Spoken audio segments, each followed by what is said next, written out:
Akshay dining table దగ్గర కూర్చొని ఇదంతా నాకు అవనితో కలిసి చేయాలని అసలు లేదమ్మా, నాకు ఇబ్బందిగా ఉంది. కానీ ఆరాధ్య కోసం అయితే చేయక తప్పలేదు. కేవలం ఆరాధ్య కోసమే నాకు ఇష్టం లేకపోయినా ఈ పని చేయాల్సి వస్తుంది.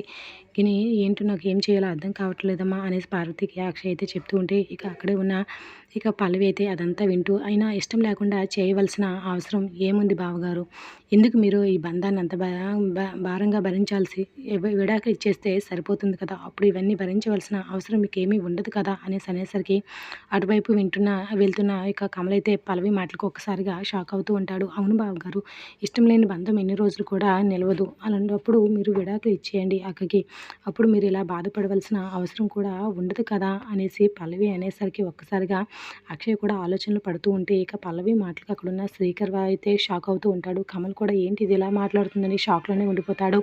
మరొక పక్క అవనితో అయితే వాళ్ళ తమ్ముడు భరత్ అయితే అక్క ఇష్టం లేని బంధాలు ఎన్ని ఉన్నా కూడా ఉపయోగం లేదు, నువ్వు బావకి అవసరం లేదని అన్నప్పుడు, నువ్వు బంధం కూడా నీకు ఉపయోగం లేదన్నప్పుడు విడాకులు ఇచ్చేయడమే బెటర్ అక్క, నీకు మాత్రం బావతో బంధం ఎందుకు, బావ వద్దనుకున్నప్పుడు నువ్వెందుకు దాని గురించి ఇంకా ఆలోచిస్తున్నావు, అందుకే బావకు విడాకులు ఇచ్చేయక అనేసరికి అవని ఒక్కసారిగా షాక్ అవుతూ ఉంటుంది. ఏం మాట్లాడుతున్నావురా నువ్వు అనేసి భరత్ దగ్గరికి వెళ్ళి చెంప చెల్లి అనిపిస్తూ ఉంటుంది.